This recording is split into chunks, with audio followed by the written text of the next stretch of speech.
ونصلي على رسوله الكريم. أما بعد فأعوذ بالله من الشيطان الرجيم. بسم الله الرحمن الرحيم. يرفع الله الذين آمنوا منكم والذين أوتوا العلم درجات. صدق الله العظيم وبلغنا رسوله النبي الكريم ونحن على ذلك لمن الشاهدين والشاكرين والحمد لله رب العالمين. اللهم صل على سيدنا محمد وعلى آل سيدنا محمد وبارك وسلم. جامعہ مدینۃ العلم کے سالانہ تقریب ختم بخاری اور جلسہ دستار بندی فضلاء میں ہم سب کی شرکت ہمارے لیے سعادت اور خوشبختی کا ذریعہ ہے. ہمارے بہت ہی پیارے بھائی حضرت مولانا مفتی محمد نواز صاحب، ان کے والد گرامی، ان کی برادران کی خدمات جلیلہ کو اللہ تعالی شرف قبولیت عطا فرمائے اور اس ادارے کے فیض کو تا صبح قیامت جاری و ساری فرمائے. دینی مدارس میں تعلیمی سال کے اختتام پر اس طرح کی تقریبات کا انعقاد کیا جاتا ہے اور اس طرح کی تقریبات کا انعقاد کوئی رسمی اور روایتی امر نہیں ہوتا، بلکہ اس کے پیچھے کچھ مقاصد ہوتے ہیں. سب سے پہلی بات تو یہ کہ مصروفیت کے دور میں،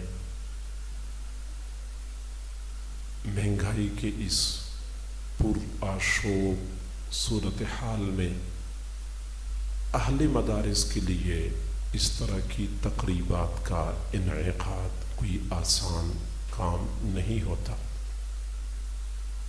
مہمانوں سے وقت لینا، پروگرام کی تشہیر کرنا، سامعین اور شرکاء کو دعوت دینا، انتظامات کرنا ایک مشکل امر ہے جو یہ حضرات سر انجام دیتے ہیں، لیکن اس کے پیچھے کچھ مقاصد ہوتے ہیں. ان مقاصد کو سمجھنا اور ان کے حصول میں اپنا کردار ادا کرنا یہ ہم سب کی ذمہ داری ہے. میرے بھائیوں، اس طرح کے پروگرام کے انعقاد کا پہلا مقصد تو یہ ہے کہ ہمارے وہ عزیز طلباء جنہوں نے مسلسل 8 سال 10 سال محنت کی، کوشش کی اور وہ مسلسل مجاہدات کے ذریعے اپنی منزل کو پانے میں کامیاب ہو گئے، یا وہ حفاظ بچے جنہوں نے محنتیں کر کر کے 30 پارے قرآن اپنے سینوں میں محفوظ کر لیا، ان حفاظ اور فضلاء کو اعزاز بخشنے کے لیے اس طرح کی تقاریب کا انعقاد کیا جاتا ہے. اور حقیقت یہ ہے کہ یہ فضلاء اور یہ حفاظ حق رکھتے ہیں کہ ان کے شرف اور اعزاز میں اس سے بھی زیادہ عظیم الشان تقریب کا انعقاد کیا جائے، کیونکہ ان حضرات کو اللہ تعالیٰ نے جو دولت عطا فرمائی ہے اس کے سامنے دنیا کی تمام تر دولتیں اور ہر قسم کا شرف کوئی حیثیت نہیں رکھتا. یہ وہ سعادت مند حفاظ یا سعادت مند فضلاء ہیں جن کو اللہ رب العزت نے دین متین کے علم کے لیے چن لیا ہے. یہ خود نہیں آئے، اللہ تعالیٰ نے ان کا چناؤ فرمایا ہے. ثم اورثنا الکتاب الذین اصطفینا من عبادنا پھر ہم نے اپنی کتاب کا وارث ان لوگوں کو بنایا جو میرے بندوں میں سے میرے چنے ہوئے تھے. یہ اللہ تعالیٰ کی چناؤ کا نتیجہ ہے. ایسا نہیں ہے کہ یہ لڑکے خود بخود اپنے گھروں سے نکلے, مدینۃ العلم میں پہنچ گئے, استادوں نے پڑھانا شروع کر دیا, بلکہ اللہ تعالیٰ روئی زمین پہ نظر ڈالتا ہے, پھر جس گھر والوں کے بارے میں رحمت کا ارادہ کرتا ہے پھر اسی گھر میں سے کسی ایک بچے کو اٹھا لیتا ہے, دینی مدرسے میں پہنچاتا ہے, قرآن اور حدیث کے علوم سے اس کو بہرور فرما دیتا ہے. یہ اللہ تعالیٰ کی چناؤ کا نتیجہ ہے. تو یہ بہت بڑے شرف کی بات ہے. مسلم شریف کی روایت ہے, حضور صلی اللہ علیہ وسلم نے حضرات صحابہ کرام کو فرمایا, تم میں سے کوئی بندہ پسند کرتا ہے کہ وہ صبح کے وقت عقیق یا بطحان مقام پہ چلا جائے, وہاں پہ تجارت کرے, خرید و فروخت کر لے, شام ہونے سے پہلے پہلے تجارت کے منافع میں ایک اونٹنی کما کر لے آئے, اس طریقے سے کہ نہ کسی کے ساتھ ظلم کرے, نہ زیادتی کرے, نہ جھوٹ بولے, نہ خیانت کرے. صحابہ کرام نے عرض کیا, اللہ کے نبی, ہم میں سے ہر بندہ پسند کرتا ہے. فرمایا, اچھا تم میں سے کوئی بندہ یہ پسند کرتا ہے کہ صبح کے وقت گھر سے نکلے اور عقیق یا بطحان مقام پہ چلا جائے, وہاں تجارت کرے, شام ہونے سے پہلے 2 اونٹنیاں منافع میں کما کر لے آئے. اللہ کے نبی, ہم میں سے ہر بندہ پسند کرتا ہے. تو میرے محبوب صلی اللہ علیہ وسلم نے فرمایا, قسم ہے اس پروردگار کی جس کے قبضہ قدرت میں میری جان ہے کہ تم میں سے کوئی بندہ صبح کے وقت گھر سے نکلتا ہے, قرآن پاک کی ایک آیت سیکھتا ہے, یہ ایک اونٹنی کمانے سے زیادہ افضل ہے. جو 2 آیتیں سیکھ لے تو 2 اونٹنیاں کمانے سے افضل ہے. تو اگر ایک آیت ایک اونٹنی کمانے سے افضل ہے, تو جو حافظ 6000 سے زیادہ آیتوں کو اپنے سینے میں محفوظ کر لیتا ہے, اس نے کتنی بڑی دولت سمیٹی ہے, ہم اس کا اندازہ نہیں کر سکتے. اور پھر ہمارے وہ ساتھی جو اپنا تعلیمی سلسلہ مکمل کر چکے ہیں, دورہ حدیث سے فارغ ہو رہے ہیں, طلباء کی بجائے اب وہ علماء کی صف میں شامل ہو رہے ہیں, ان کے لیے کس قدر شرف کی بات ہے. حضور صلی اللہ علیہ وسلم نے حضرات صحابہ کرام کے سامنے فرمایا, اللہم ارحم خلفائی, اے اللہ میرے خلفاء پہ رحم فرما, میرے خلفاء پہ رحم فرما. آپ نے کئی مرتبہ سنا ہوگا کہ یہ عالم فلاں بزرگ کے خلیفہ ہیں, اور یہ عالم فلاں بزرگ کے خلیفہ ہیں, اور یہ بہت بڑے اعزاز اور شرف کی بات ہوتی ہے کہ کسی بندے کو کسی اللہ والے کی جانب سے اجازت و خلافت مل جائے. لیکن روئے زمین پر کچھ ایسے سعادت مند لوگ موجود ہیں جن کو رسول اللہ صلی اللہ علیہ وسلم نے اپنا خلیفہ قرار دیا ہے. فرمایا, اللہم ارحم خلفائی, اے اللہ میرے خلفاء پہ رحم فرما. قیل ومن خلفاؤک یا رسول اللہ, پوچھا گیا اللہ کے رسول آپ کے خلفاء کون ہیں؟ فرمایا, الذین یأتون من بعدی ویروون احادیثی, وہ لوگ جو میرے بعد دنیا میں آئیں گے, میری احادیث روایت کریں گے, وہ میرے خلفاء ہیں. میں ان خلفاء کے لیے رحم اور رحمت کی دعائیں مانگ رہا ہوں. آج سے 14 صدیاں پہلے رسول اللہ صلی اللہ علیہ وسلم نے ایسے سعادت مندوں کے لیے دعائیں مانگی ہیں. یہ حدیث پڑھنا پڑھانا یہ کوئی معمولی نعمت تو نہیں ہے. جس طرح ایک طالب علم یا کوئی مسلمان بندہ قرآن مجید پڑھتا ہے تو قرآن مجید پڑھتے ہوئے ان کو وہ شرف حاصل ہو رہا ہوتا ہے جیسے وہ براہ راست اللہ تعالیٰ کے ساتھ گفتگو کر رہا ہوتا ہے. ایسی ہی جب کوئی طالب علم یا کوئی محدث اور ان کے شاگرد حدیث پڑھتے ہیں, یہ ایسا ہوتا ہے جیسا کہ وہ براہ راست رسول اللہ صلی اللہ علیہ وسلم کے ساتھ ہم کلام ہو رہے ہوتے ہیں. امام ترمذی رحمۃ اللہ علیہ نے کتاب لکھی سنن ترمذی, جامع ترمذی, یہ ہمارے حضرات فضلاء کو پتہ ہے, اور اپنی کتاب کے بارے میں فرمایا, من کان فی بیتہ کتابی ھذا فکأنما فی بیتہ نبی یتکلم، جس کے گھر میں میری یہ کتاب ہے وہ ایسا ہے جیسا کہ ان کے گھر میں نبی خود موجود ہیں اور گفتگو کر رہے ہیں۔ یعنی رسول اللہ صلی اللہ علیہ وسلم کی احادیث کا مجموعہ اگر کسی کے گھر میں ہے، امام ترمذی فرماتے ہیں ایسا ہے جیسا کہ ان کے گھر میں خود رسول اللہ صلی اللہ علیہ وسلم موجود ہیں۔ ابو زید مروزی رحمہ اللہ فرماتے ہیں کہ میں حرم شریف میں لیٹا ہوا تھا، آرام کر رہا تھا، تو خواب میں حضور صلی اللہ علیہ وسلم کی زیارت ہوئی۔ فرمایا یا ابا زید الی متی تدرس کتاب الشافعی ولا تدرس کتابی، ابو زید آپ کب تک امام شافعی کی کتاب پڑھتے رہیں گے، میری کتاب کیوں نہیں پڑھتے؟ قلت وما ہوا کتابک یا رسول اللہ، میں نے عرض کیا اللہ کے رسول آپ کی کتاب کون سی ہے؟ قال کتاب محمد ابن اسماعیل البخاری، امام بخاری کی کتاب یہ میری کتاب ہے۔ تو رسول اللہ نے اس کو اپنی کتاب قرار دیا ہے۔ تو معلوم ہوتا ہے کہ جو لوگ حدیث پڑھتے ہیں یا پڑھاتے ہیں ان کا رسول اللہ صلی اللہ علیہ وسلم کے ساتھ ایک زبردست ربط، روحانی جوڑ قائم ہو جاتا ہے۔ حضرت امام شاہ ولی اللہ رحمۃ اللہ علیہ فرماتے ہیں کہ میں مدینہ منورہ گیا تھا، وہاں پہ مسجد نبوی کے قیام کے زمانے میں مجھ پر کچھ امور منکشف ہوئے، وہ ایسے امور جو عام لوگوں کو نظر نہیں آتے۔ مجھے نظر آیا کہ گنبد خضرا سے نور کی شعاعیں پھوٹ رہی ہیں اور دنیا کے کونے کونے میں پھیل رہی ہیں۔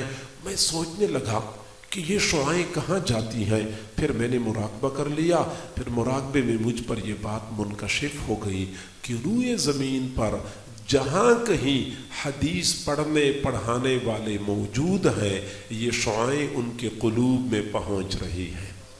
گویا کہ جب بھی کوئی بندہ حدیث پڑھتا ہے پڑھاتا ہے تو ان کا براہ راست روحانی کنیکشن جڑ جاتا ہے۔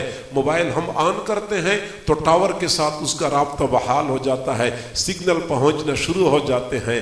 ایسی ہی سمجھ لے کہ جب ہم حدیث پڑھنا شروع کر دیتے ہیں تو گنبد خضرا کے ساتھ حدیث پڑھنے والوں کے دلوں کا کنیکشن جڑ جاتا ہے اور وہاں سے براہ راست سگنل پہنچنا شروع ہو جاتے ہیں۔ تو بہت بڑے شرف کی بات ہے۔ اور میرے بھائیوں، علم اللہ تعالیٰ کی صفت ہے، اور جس طرح اللہ کی ذات بلند ایسے ہی اللہ کی صفات بلند، اور جو بندہ اللہ کی صفت کے ساتھ متصف ہو جاتا ہے اللہ تعالیٰ اس کو بھی بلندی عطا کر دیتا ہے۔ علم اپنے سے متصف ہونے والوں کو بلندی عطا کرتا ہے۔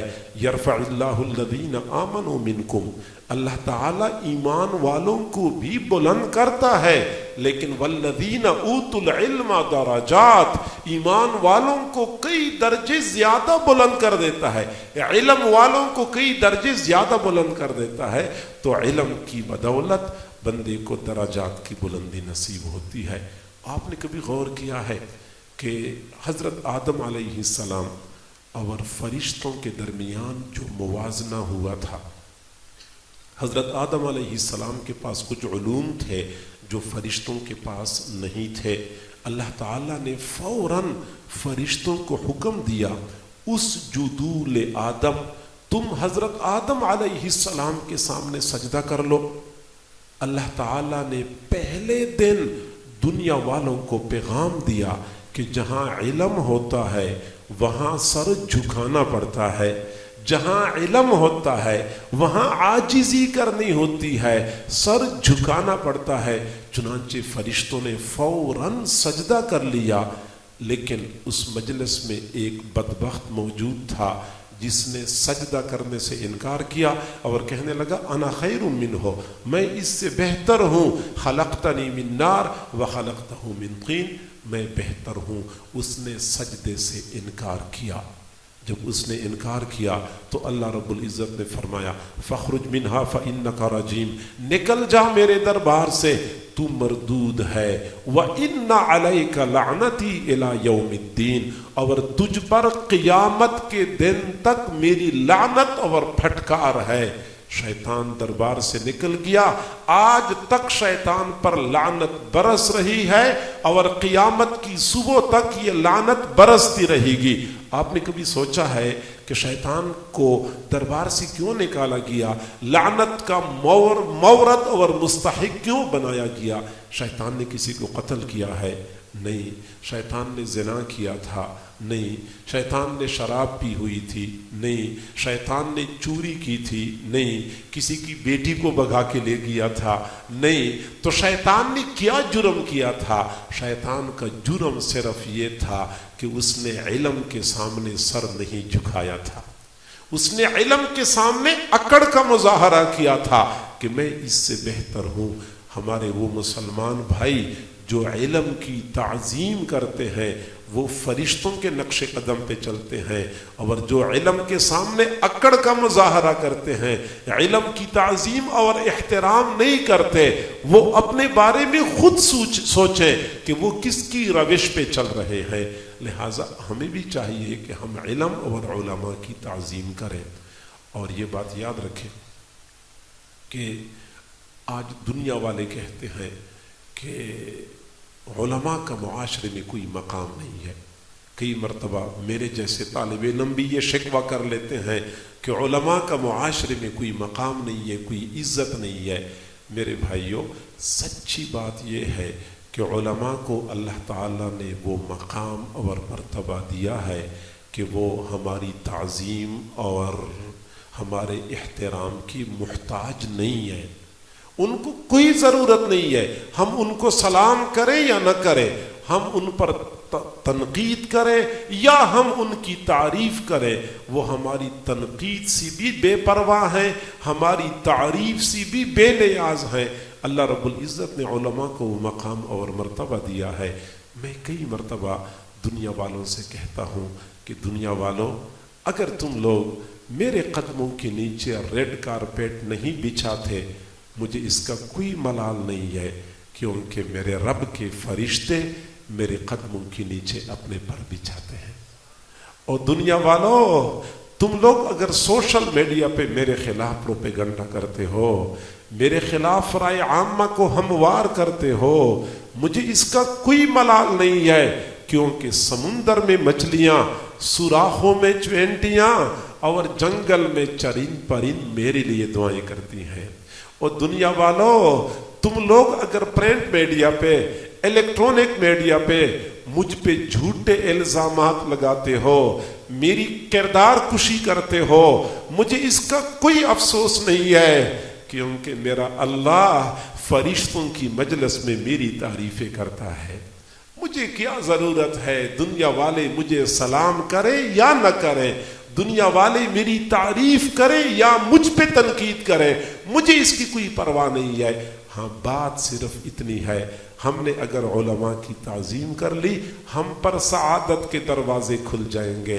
ہم نے اگر علماء کی بے حرمتی کر لی تو ہم شقی اور بدبخت ہو جائیں گے۔ اللہ تعالی ہمیں شقاوت اور بدبختی سے محفوظ فرمائے۔ ہمارے سلسلے کے ایک بزرگ تھے، حضرت مرزا مظہر جان جانا رحمت اللہ علیہ۔ ان کے ایک خلیفہ تھے قاضی ثناء اللہ پانی پتی رحمت اللہ علیہ۔ قاضی ثناء اللہ پانی پتی رحمت اللہ علیہ بیک وقت فقیہ بھی تھے، مفسر بھی تھے۔ انہوں نے تفسیر لکھی اور تفسیر کا نام اپنے شیخ کے نام پہ رکھا، تفسیر مظہری۔ شیخ سے اتنی محبت تھی کہ اپنی کتاب کا نام شیخ کے نام پہ رکھا، اور شیخ کو اپنے مرید اور اپنے خلیفہ پر اتنا اعتماد اور بھروسہ تھا، فرمایا کرتے تھے کہ اگر قیامت کے دن اللہ تعالیٰ نے مجھ سے پوچھ لیا کہ مرزا مظہر جانے جانا میرے پاس کیا لے کے آئے ہو، تو میں قاضی ثناء اللہ پانی پتی کو آگے کر دوں گا، اے اللہ میں ان کو لے کے آیا ہوں، اور مجھے یقین ہے کہ قاضی ثناء اللہ پانی پتی کی وجہ سے میری بھی مغفرت ہو جائے گی۔ شیخ کو اپنے خلیفہ پر اتنا اعتماد تھا. حضرت مرزا مظہر جانے جانا رحمت اللہ علیہ کئی مرتبہ اپنی مجلس میں بیٹھے ہوتے تھے، پھر اچانک فرماتے تھے بھائی راستہ دے دو، راستہ دے دو. قاضی ثناء اللہ پانی پتی تشریف لا رہے ہیں. تھوڑی دیر بعد لوگ دیکھ لیتے تھے کہ قاضی ثناء اللہ پانی پتی مجلس میں داخل ہو جاتے. ایک دن ایسا ہوا، 2 دن ایسا ہوا، 3-4 دن جب ایسا ہوا، ایک دن کسی نے پوچھ لیا حضرت آپ کو کیسے پتا چل جاتا ہے کہ قاضی ثناء اللہ پانی پتی تشریف لا رہے ہیں؟ تو فرمایا کہ جب میں دیکھ لیتا ہوں کہ فرشتے قطار در قطار کھڑے ہو چکے ہیں تو میں سمجھ جاتا ہوں کہ قاضی ثناء اللہ پانی پتی کے استقبال کی تیاریاں ہو رہی ہیں. قاضی ثناء اللہ پانی پتی کے استقبال کے لیے فرشتے قطار در قطار کھڑے ہوتے تھے. پھر ان علماء کو کیا ضرورت ہے کہ ہم ان کے استقبال کے لیے کھڑے ہوں یا نہ ہوں. قریب کے زمانے میں حضرت مولانا عبداللہ درخواستی رحمت اللہ علیہ یہ جھنگ سے آگے جاتے ہیں گڑھ موڑ سے جب کوئی بندہ لیا کی طرف جاتا ہے، آپ میں سے کئی حضرات نے دیکھا ہوگا وہ علاقہ ریت کے ٹیلے ہیں، جھاڑیاں ہیں، دور دور تک آبادی کا نام و نشان نہیں ہوتا. آج کل تو پھر بھی کچھ آبادی بن گئی، اس وقت تو بالکل آبادی نہیں ہوگی. سردیوں کا موسم تھا تو حضرت مولانا عبداللہ درخواستی رحمت اللہ علیہ اس علاقے سے گزر رہے تھے تو کار میں سوار تھے تو اچانک کار کا شیشہ کھول دیا. اب رات کا وقت ریت کے ٹیلوں میں سے گزر رہے تھے اور کار کا شیشہ کھول دیا اور ہاتھ باہر نکال دیا. پیچھے شاگرد بیٹھے ہوئے تھے، تھوڑی دیر تک تو برداشت کرتے رہے.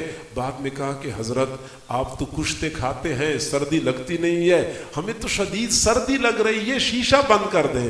حضرت مولانا عبداللہ درخواستی رحمت اللہ علیہ نے اپنے مخصوص انداز میں فرمایا میں کیا کروں، اتنے جنات استقبال کے لیے کھڑے ہیں، مسافہ تو کرنا پڑتا ہے، مسافہ تو کرنا پڑتا ہے. تو جہاں ریت کے ٹیلوں میں سے جنات جن علماء کے استقبال کے لیے کھڑے ہو جائیں، جن علماء کے استقبال کے لیے فرشتے قطار در قطار کھڑے ہو جائیں تو وہ ہمارے استقبال سے بالکل بے نیاز ہوتے ہیں. میں اپنے طالب علم بھائیوں سے بھی گزارش کروں گا کہ ہمیں کوئی ضرورت نہیں ہے، اور آپ سے بھی یہی گزارش کروں گا کہ اگر ہم کسی عالم کی تعظیم کرتے ہیں تو اس میں ہمارا اپنا فائدہ ہے، علماء کو اس کی ضرورت نہیں ہے. حضرت امام احمد بن حنبل رحمت اللہ علیہ وقت کے بڑے محدث تھے، فقیہ بھی تھے.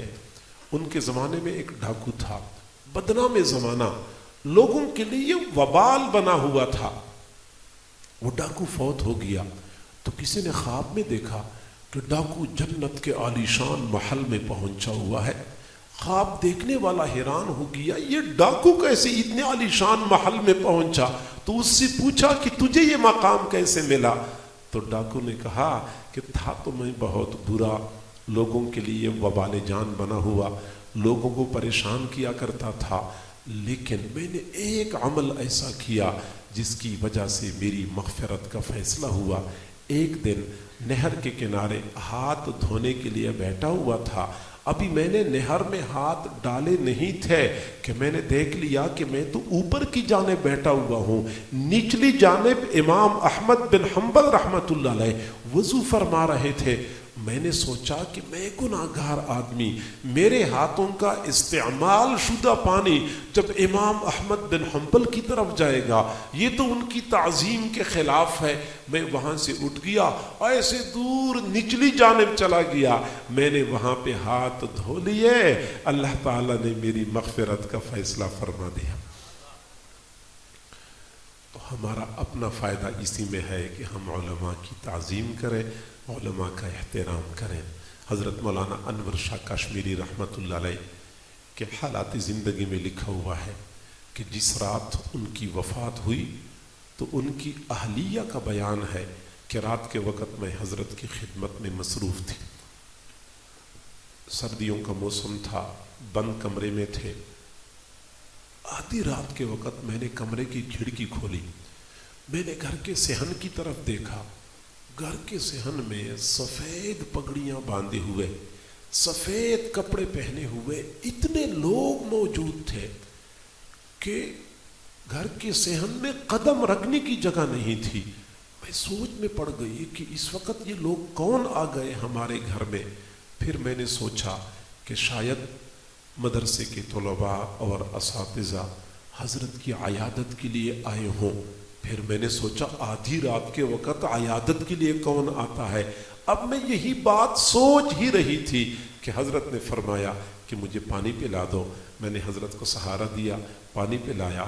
حضرت نے دوبارہ سرہانے پہ سر رکھا, قبلے کی طرف رخ موڑا اور لا الہ الا اللہ فرمایا.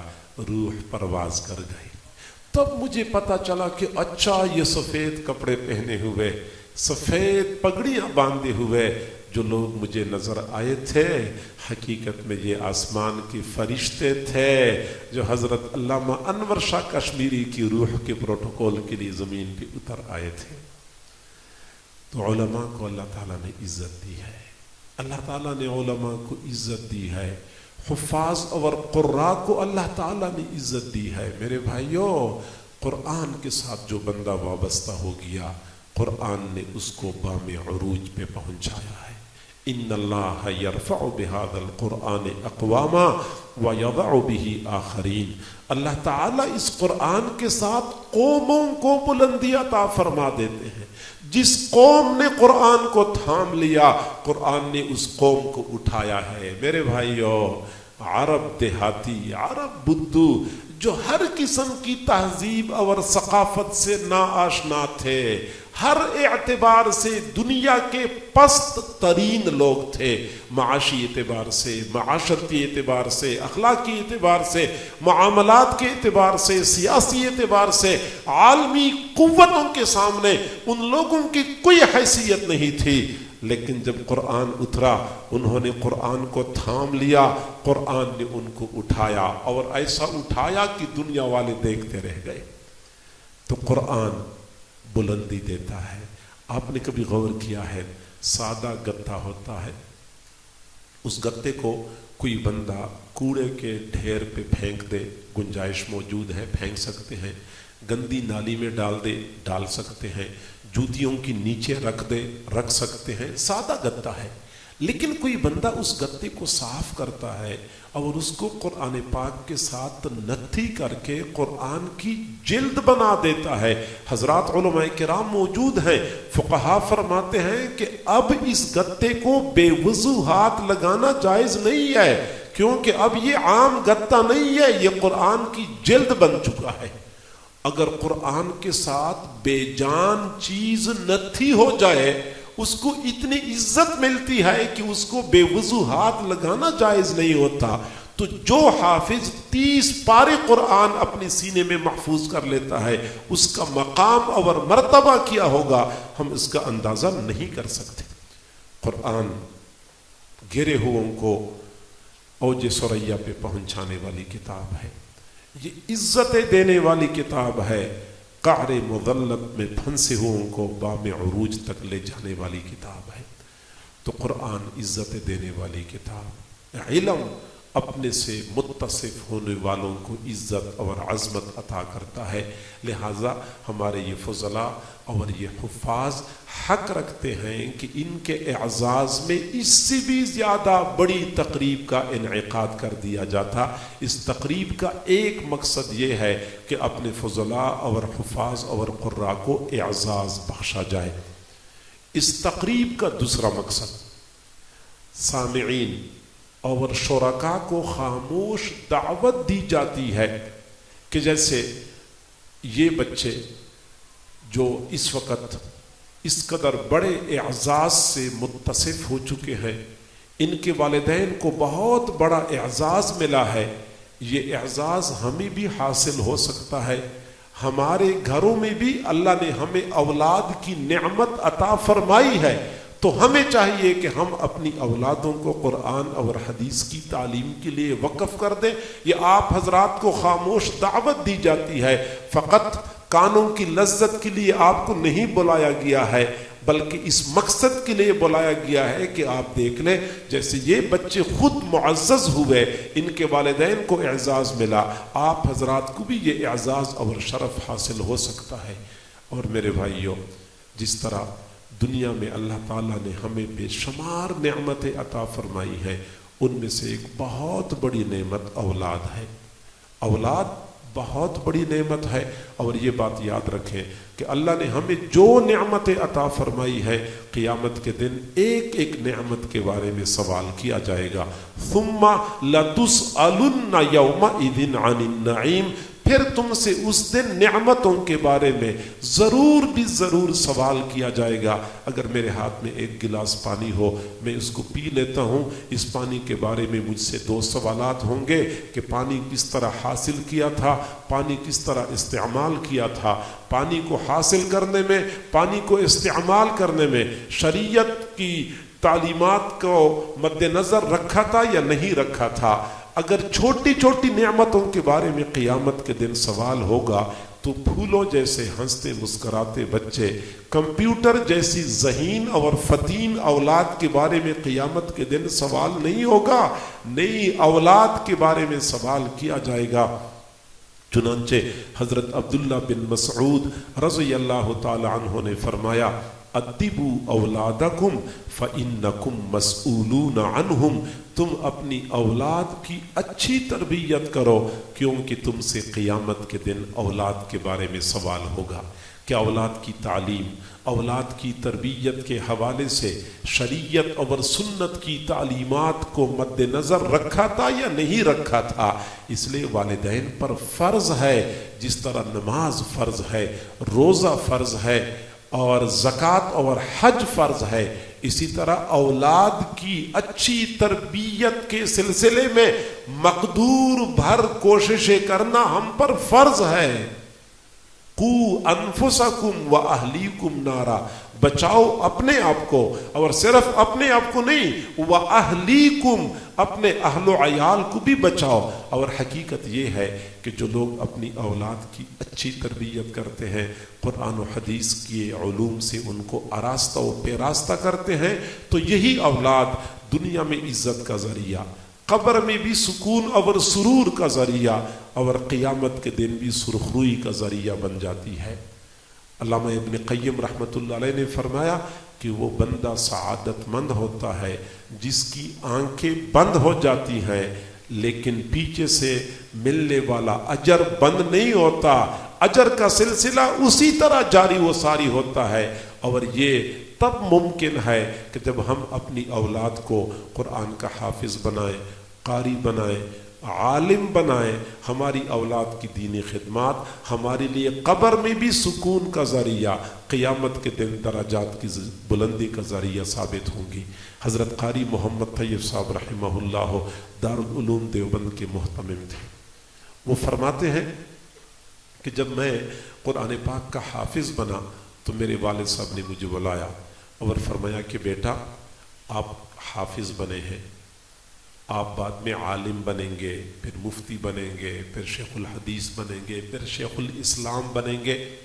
آپ جو کچھ بنیں گے اپنے لیے بنیں گے، شیخ الاسلام اپنے لیے، مفتی اپنے لیے، شیخ الحدیث اپنے لیے۔ میں آپ کو بتاؤں کہ میں نے آپ کو حافظ بنوایا ہے وہ اپنی ذات کے لیے بنوایا ہے۔ میں نے پوچھا ابو جی مجھے بات سمجھ نہیں آئی، آپ کیا کہنا چاہتے ہیں؟ فرمایا بیٹا مجھے اپنے اعمال پر بھروسہ نہیں ہے، ہاں اس بات پر پورا اعتماد ہے کہ آپ میرے مرنے کے بعد میرے لیے ایصال ثواب کرتے رہیں گے، قرآن پڑھیں گے، پڑھائیں گے، تو میرے لیے نجات کا ذریعہ بن جائے گا۔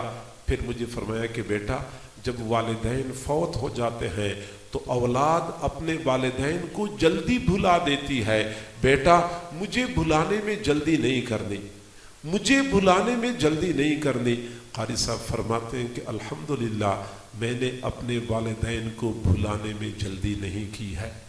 میرے والد صاحب جس دن سے فوت ہو چکے ہیں اس دن سے لے کر آج تک 30 سال ہو چکے ہیں، 30 سال ہو چکے ہیں۔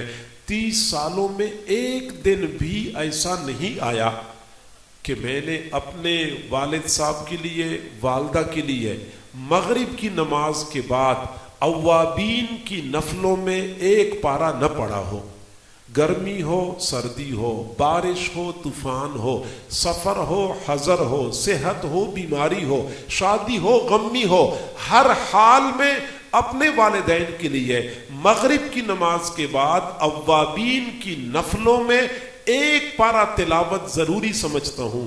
میں نے حساب لگایا، میں نے کہا کہ اگر وہ روزانہ ایک پارہ تلاوت کرتے تھے تو 30 سالوں میں اپنے والدین کے لیے انہوں نے صرف اوابین کی نفلوں میں 365 مرتبہ قرآن پاک ختم کیا ہوگا، صرف اوابین کی نفلوں میں۔ اور اس کے علاوہ جو وہ ایصال ثواب کرتے ہوں گے، اور قاری صاحب کی تمام تر دینی خدمات جو ان کے والدین کے لیے صدقہ جاریہ، وہ اس کے علاوہ۔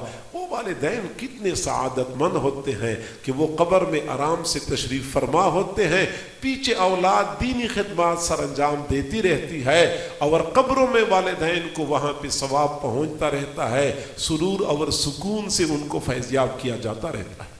تو لہٰذا اپنی اولاد کو قرآن کا حافظ بنائیں، قاری بنائیں، عالم بنائیں۔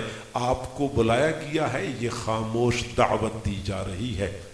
اور اس طرح کی تقریب کے انعقاد کا تیسرا مقصد سمجھ لیں، وہ یہ کہ دینی مدارس کے حضرات اپنی کارکردگی ادارے کی خدمات آپ کے سامنے کرتے ہیں، فقط رسم نہیں، فقط نمائش کے طور پہ نہیں کہ یہ ایک نمائش ہے، آپ کو دکھا دیتے ہیں کہ ہم اتنا بڑا کام کر رہے ہیں۔ نمائش مقصود نہیں ہے، اصل بات یہ ہے کہ جب ہم دینی مدارس کے ساتھ تعاون کرتے ہیں، چندہ دیتے ہیں، بعد میں شیطان ہمیں چین سے نہیں بیٹھنے دیتا۔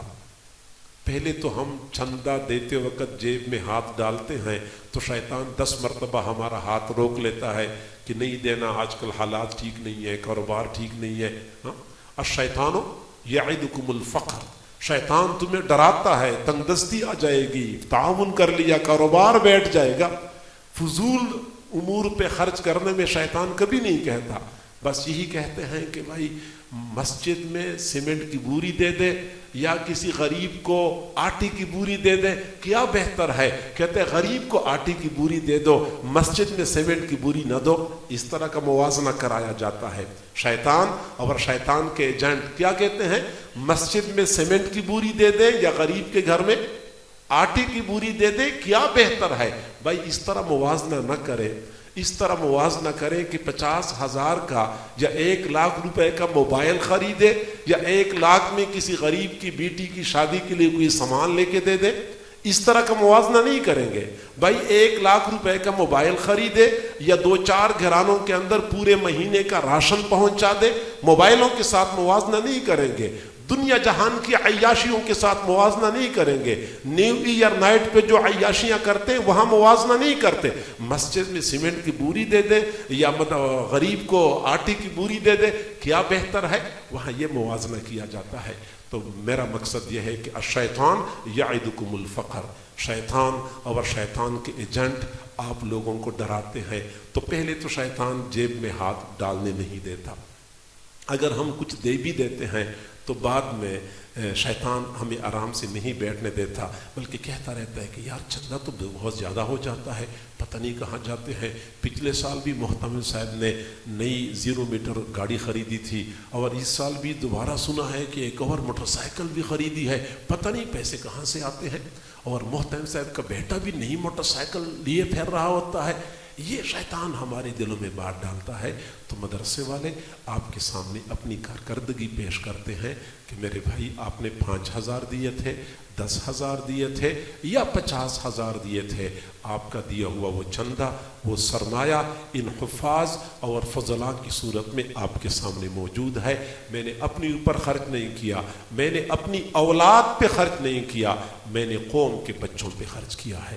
اور میں خراج تحسین پیش کرتا ہوں ان علماء کو کہ جو قوم کے بچوں کے لیے فکر مند ہوتے ہیں، لوگوں سے مانگ مانگ کے چندے اکٹھے کرتے ہیں، پھر قوم کے بچوں پہ خرچ کرتے ہیں، پھر طعن و تشنیع بھی برداشت کرتے ہیں۔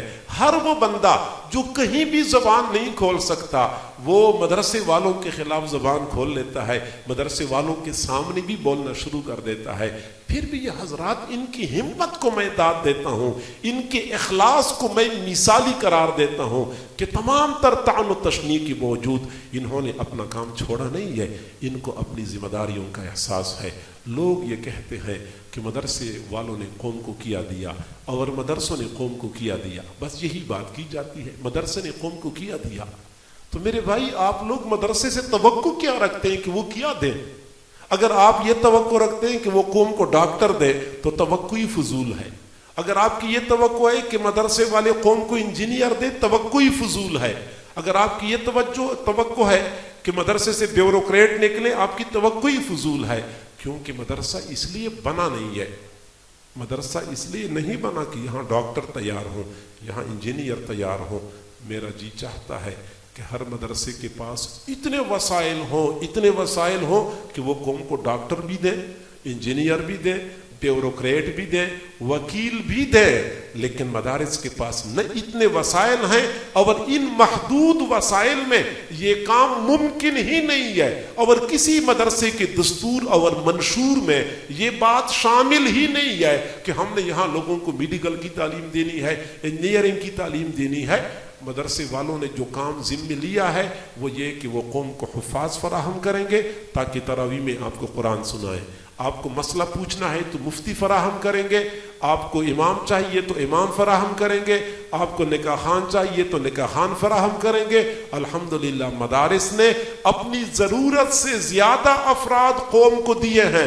کوئی بندہ یہ نہیں کہہ سکتا کہ ہمیں تراویح کے لیے امام نہیں ملا، جنازہ تیار تھا جنازہ پڑھانے والا کوئی جنازہ خان نہیں ملا، نکاح پڑھانے والا نکاح خان نہیں ملا، یا میں نے مسئلہ پوچھنا تھا مجھے کوئی مفتی نہیں ملا۔ محلے محلے میں مفتیان موجود ہیں، علماء موجود ہیں، آپ کی مسائل کی رہنمائی کرتے ہیں، بلکہ ہم ضرورت سے زیادہ افراد تیار کرتے ہیں، ملک کی ضرورت بھی پوری ہوتی ہے، ایکسپورٹ بھی کرتے ہیں۔ دو ہی چیزیں یا تین چیزیں ہیں جو ہم ایکسپورٹ کرتے ہیں۔ ایک تبلیغی جماعت والے ہیں جن کو ہم دھڑا دھڑ ایکسپورٹ کر رہے ہیں، افریقہ کے جنگلوں میں، عرب کے ریگستانوں میں، اور کینیڈا اور افریقہ کے امریکہ کے برف پوش وادیوں میں، ہر جگہ پہ یہ حضرات پہنچے ہوئے ہیں۔ دوسرے ہمارے علماء طلباء ہیں، آپ یقین کریں ان بوریا نشین علماء یہ جو چٹائیوں پر بیٹھ کے روکی سوکھی کھا کے گزارا کرتے ہیں، علم حاصل کرتے ہیں، مجھے بھی اللہ تعالیٰ نے اپنے فضل و کرم سے چند ممالک میں دین کی نسبت سے جانے کی توفیق عطا فرمائی ہے۔ بندہ حیران ہو جاتا ہے کہ جس ملک میں آپ جائیں گے آپ اپنے ان دینی مدارس کا فیض وہاں پھیلتا ہوا دیکھیں گے۔ وہاں آپ کو حضرات ملیں گے، کوئی مدینۃ العلم کا پڑھا ہوا ہے تو کوئی، بلکہ مدینۃ العلم کے جو محتمم صاحب ہیں قاری محمد الیاس صاحب دامت برکاتہم العالیہ، آپ حضرات کو پتہ ہے انہوں نے تو امریکہ میں مدرسہ بنایا ہوا ہے، اور ان گوروں کی اولادوں کو ماشاءاللہ قرآن و حدیث کی تعلیم سے آراستہ و پیراستہ کر رہے ہیں۔ تو میرے بھائیوں، یا پھر خانقاہوں کا فیض ہے جو اللہ کی فضل اور کرم سے مشرق مغرب امریکہ افریقہ شمال جنوب ہر جگہ پہ پھیلتا ہوا نظر آ رہا ہے۔ تو آپ پوچھتے ہیں کہ مدرسے نے قوم کو کیا دیا ہے؟ مدرسے نے جو کچھ دینا تھا وہ ضرورت سے زیادہ دیا ہے، آپ شکوہ نہیں کر سکتے۔ اور یہ عجیب لوگ ہیں، مدرسوں کی اصلاح کے لیے کوشش کرتے ہیں۔ میرے ساتھ ایک مرتبہ ایک ڈاکٹر صاحب کی بات چیت ہوئی، ڈاکٹر صاحب کے ساتھ میں بیٹھا ہوا تھا، تو انہوں نے کوئی 15-20 منٹ یا 25 منٹ مجھے یہی لیکچر دیا کہ بھائی مدرسوں میں یہ کام یوں ہونا چاہیے اور یہ کام یوں ہونا چاہیے، مدرسے کا نظام یوں بہتر بنانا چاہیے اور مدرسے میں یہ بہتری لانی چاہیے۔ میں سنتا رہا، جب اس نے اپنی بات مکمل کر لی میں نے کہا ڈاکٹر صاحب ہماری یہ قوم کی بدقسمتی ہے کہ آپ جیسے قابل اور ذو استعداد لوگ چلے گئے ہسپتالوں میں، اور ہم جیسے نالائق چلے گئے مدارس میں۔ اگر آپ جیسے حضرات مدارس میں آ چکے ہوتے تو مدارس کا نظام اتنا بہترین ہوتا جیسا کہ ہسپتالوں کا نظام بہترین ہے۔ بس میں جب بولا تو پھر بعد میں جب تک میں بیٹھا رہا تو وہ بولا نہیں، کیونکہ میں نے اس کو بولنے کا چھوڑا نہیں تھا۔ وہ خدا کی بندے، ڈاکٹر صاحبان سے معذرت کے ساتھ میں عرض کرتا ہوں، ڈاکٹر صاحب بھی بول لیتے ہیں کہ مدرسے کی اصلاح ہونا چاہیے، وہ کچہری میں بیٹھنے والا وکیل اور جج بھی کہتا ہے کہ مدرسوں کی اصلاح ہونا چاہیے۔ وہ خدا کی بندو، تمہیں اپنے کچہریوں کے نظام کا پتہ نہیں ہے؟ تم لوگ کیا کرتے ہو؟ تم ذرا جائزہ تو لے لو کہ ہماری اس ملک کا دنیا میں عدالت میں عدل اور انصاف کی مہیا کرنے میں ہماری عدالتوں کا درجہ کون سا آتا ہے؟ 147واں آتا ہے شاید۔ 150 ممالک ہیں تو 3 ملک ہم سے پیچھے ہیں۔ تو کسی نے چند دن پہلے ایک پوسٹ لکھی ہوئی تھی کہ ان 3 ممالک کے لیے ڈوب مرنے کا مقام ہے کہ ہمارا نظام ان سے بہتر ہے۔ یعنی عدالتی نظام کو دیکھیں، 147 یا 140واں نمبر ہے۔ دنیا میں 3 ممالک ہم سے پیچھے ہیں، اور لکھنے والے نے لکھا کہ ان 3 ممالک کے لیے بھی ڈوب مرنے کا مقام ہے کہ وہ ہم سے پیچھے ہیں۔ تو حالت ہم، وہ وکیل بھی کہتے ہیں کہ مدرسے کا نظام ٹھیک ہونا چاہیے، جج بھی کہتے ہیں کہ مدرسے کا نظام، میرے بھائیو یہ تماشا ہے۔ تھانے والی بھی کہتے ہیں کہ مدرسے کا نظام ٹھیک ہونا چاہیے۔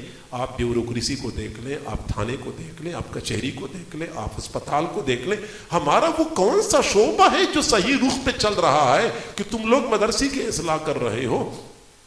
وہ کون سا ادارہ ہے جس کو آپ ہمارے سامنے مثال کے طور پہ پیش کر دے کہ ہمارا یہ ادارہ مثالی ہے؟ اور واللہ باللہ تاللہ یہ جو آپ کی دینی مدارس ہیں، تمام تر وسائل کی فقدان کے باوجود، تمام تر تنگی اور تنگ دستی کے باوجود، آج بھی یورپ، امریکہ اور افریقہ کے طلباء بیچارے حسرت کرتے ہیں کہ کاش ہمیں پاکستان کے مدارس میں پڑھنے کی سعادت حاصل ہو جائے۔ آتے ہیں آپ کے بیٹے، آپ کے نوجوان امریکہ، آسٹریلیا اور کینیڈا میں پڑھنے کے لیے، ان کی رال ٹپکتی رہتی ہے، اور وہاں کے بچے پاکستان کی دینی مدارس میں پڑھنے کے لیے بےتاب اور بے قرار ہیں۔ جن کو موقع مل جاتا ہے وہ خوش نصیب ہوتے ہیں، لیکن اکثر بیچارے ہماری پالیسیوں کی وجہ سے محروم رہتے ہیں۔ تو یہ تو ہمارے مدارس کا اعلیٰ نظام ہے اور مثالی سلسلہ ہے، لہٰذا مدارس پر طعن و تشنیع نہ کریں، صرف آپ کو اس لیے بلایا جاتا ہے۔ اب دیکھیں نا، یہ ہمارے پاس یہ علماء موجود ہیں اور یہ حفاظ موجود ہیں۔ میرے بھائیو، وقت بھی کافی ہو چکا ہے۔ یہ جو علماء اس وقت یہ آخری حدیث پڑھیں گے تو یہ ان کا دورہ حدیث کا سال مکمل ہو جاتا ہے۔ دورہ حدیث کی جو کلاس ہے، حکومت یہ کہتی ہے کہ یہ کلاس اور یہ تعلیم اور یہ ڈگری ایم اے کی ڈگری کے برابر ہے۔ حکومت کہتے، ہم نہیں کہتے۔ ہم تو کہتے ہیں کہ ہمارا اولا پڑھنے والا طالب علم آپ لوگوں کے ایم اے کے پڑھنے والے کے برابر ہوتا ہے، بلکہ اس سے بہتر ہوتا ہے۔ اور یہ کہتے ہیں کہ نہیں، آپ کے یہ طلباء ہمارے ایم اے کے طلباء کے برابر ہے۔ اب مجھے بتائیں کہ یونیورسٹی میں جو ایم اے کی تعلیم دی جاتی ہے اس کی کتنی فیسیں بھرنی ہوتی ہیں اور کتنے اخراجات کرنے ہوتے ہیں، ملک کا کتنا سرمایہ لگتا ہے اور قوم کا کتنا سرمایہ لگتا ہے، والدین کے کتنے اخراجات ہوتے رہتے ہیں، اور یہ بچے اسی دینی مدرسے میں ایم اے کے برابر کی تعلیم حاصل کر رہے ہیں۔ اور ان سے کوئی بندہ پوچھے کہ آپ سے مدرسے والے کوئی ماہانہ فیس لیتے رہے ہیں، کوئی ہاسٹل فیس لیتے رہے ہیں، کوئی کھانے پینے کا خرچہ لیتے رہے؟ کچھ بھی نہیں لیتے، مفت میں قوم کے بچوں کو اتنی اعلیٰ تعلیم دے رہے ہیں، اس کے باوجود ہم مدارس پر تنقید کر رہے ہیں۔ میرے بھائیوں، کبھی غور کر لیا کریں، پچھلی امتوں میں کوئی ایک برائی عام ہو جاتی تھی، ایک برائی کی وجہ سے پوری امت کو تہہ و بالا کر دیا جاتا تھا، اور آج سابقہ امتوں کی تمام خرابیاں ہمارے درمیان موجود ہیں۔ حضرت نوح علیہ السلام کی قوم کی خرابی اسی قوم کے اندر، حضرت شعیب علیہ السلام کی قوم کی خرابی اسی قوم کے اندر، حضرت صالح علیہ السلام کی قوم کی خرابی اسی قوم کے اندر، حضرت لوط علیہ السلام کی قوم کی خرابی اسی قوم کے اندر۔ میرے بھائیوں، آپ سوشل میڈیا پہ سنتے نہیں ہیں، آئے روز ایسی خبریں سننے کو ملتی ہیں کہ بندہ کانوں کو ہاتھ لگانے پر مجبور ہو جاتا ہے۔ اتنی خرابی کے باوجود پھر بھی یہ نظام چل رہا ہے، فیکٹریوں کا پہیہ گھوم رہا ہے، منڈیوں میں مال آ رہا ہے اور جا رہا ہے، سڑکوں پہ چمکتی دمکتی گاڑیاں بھاگتی ہوئی نظر آ رہی ہیں۔ آخر کیا وجہ ہے؟ اللہ تعالیٰ اس کے باوجود ہمیں کیوں پال رہا ہے؟ بارش وقت بھی کیوں اترتی ہے؟ کیا وجہ ہے؟ زمین سے سبزہ کیوں اگتا ہے؟ اللہ تعالیٰ ان لوگوں کو تہہ و بالا کیوں نہیں کرتا؟ اس کی کئی وجوہات ہیں، ان میں سے ایک وجہ یہ بھی ہے کہ یہاں پہ دینی مدارس موجود ہیں، اور دینی مدارس کی وجہ سے اللہ تعالیٰ اس قوم کو بچا رہا ہے۔ لوگ یہ کہتے ہیں ہم مدارس چلا رہے ہیں، میں دوستوں سے کہتا ہوں کہ دوستو مدارس کی وجہ سے ہم چل رہے ہیں. میرے حضرت نے فرمایا کہ جس دن ہماری کشتی ڈوبے گی دنیا کا جہاز ڈوبنے سے نہیں بچ سکے گا. اگر مدارس کی کشتی ڈوب گئے تو دنیا کا جہاز ڈوب جائے گا. حضرت امام شاہ ولی اللہ رحمۃ اللہ علیہ نے فرمایا, بس آخری بات عرض کرتا ہوں, حضرت امام شاہ ولی اللہ رحمۃ اللہ علیہ نے فرمایا کہ میں کشف کی نگاہ سے دیکھ رہا ہوں ایک بستی کے لوگوں کے اعمال اتنے برباد ہو جاتے ہیں, اتنے خراب ہو جاتے ہیں, اللہ تعالیٰ کو عرش پہ جلال آتا ہے, فرشتوں کو حکم دیتا ہے کہ تم جاؤ ان لوگوں کے نیچے سے زمین کو اٹھا دو, الٹ دو, اوپر سے پتھروں کی بارش برسا دو. فرشتے زمین پہ اترتے ہیں, حالات کا جائزہ لیتے ہیں, پھر اللہ تعالیٰ سے عرض کرتے ہیں اے اللہ آپ نے تو مجھے بھیجا تھا, آپ نے تو ہمیں بھیجا تھا کہ لوگوں کے نیچے سے زمین کو الٹ دو, لیکن وہاں تو کچھ بچے قرآن پاک کی تلاوت کر رہے ہیں, مسجد میں مدرسے میں کچھ بچے قرآن پڑھ رہے ہیں. اللہ تعالیٰ فرماتے اچھا کچھ بچے قرآن پڑھ رہے ہیں تو بستی والوں سے 40 سال کے لیے عذاب کو مؤخر کر دو. مدرسوں کی قدر کرے میرے بھائیوں, مدرسوں کی قدر کریں, بے جا تنقید نہ کریں, مدارس والوں کی حوصلہ شکنی نہ کریں, مدارس کی تعمیر میں, ترقی میں, بقا میں مثبت کردار ادا کریں. یہی مدارس ہماری بقا کا ذریعہ ہیں. اللہ تعالی ہم سب کو سمجھنے اور عمل کرنے کی توفیق عطا فرمائے. وآخر دعوانا ان الحمد للہ رب العالمین.